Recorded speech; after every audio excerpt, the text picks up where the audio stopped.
Do you think it was short-sighted to really tick off the Americans, considering where you stand now regarding their support? Well, let's just break it up. First of all, the facts. What happened? I get a cipher. Cipher is this coded message from my ambassador in Washington. He sends me this coded message. And now you tell me, how should have I responded? I mean, anyone, if they had got a message like that, prime minister of a country gets a message, an official meeting taking place between the undersecretary of state, US, and the Pakistan ambassador in Washington.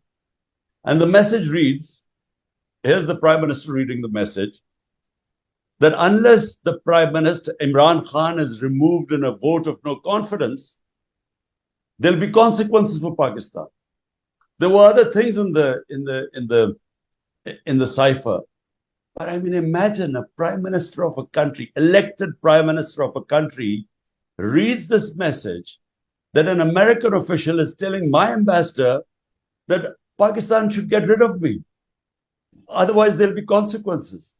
So I took this to the cabinet because I thought this was deeply insulting.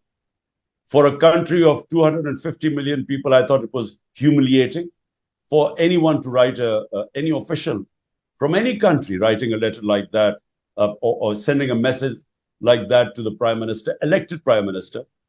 Then I put it in front of the National Security Council. The National Security Council, which is headed by all the service chiefs, including the army chief. The National Security Council then gives a démarche to the US, protest that this is meddling in the internal affairs of Pakistan. But what happened was that after the cipher, the next day the vote of confidence is tabled in the National Assembly. And within weeks, my government goes. So I basically narrated the fact this is not anti-Americanism. This is a fact. After my government goes, the government of Shahbaz Sharif, who was part of this conspiracy, they then hold a National Security Council meeting. They call the ambassador from the US, Asad Majid, and they ask him, were the contents in the cipher true? Does he stand by them? And he stood by them. He said, this is exactly what happened. So I was basically narrating a fact. Now, as subsequently things unfolded, it turns out that our ex-army chief, who was then the army chief, General Bajwa, he was actually campaigning through his lobbyist, Hassan Haqqani, who was paid $30,000 by my government.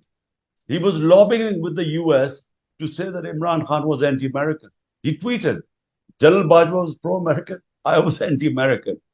So therefore, what transpired later on was that actually my own army chief was campaigning against me that I was anti-American. And I think he was feeding them because that's how this cipher must have gone, because I had perfectly good relationship with the Trump administration.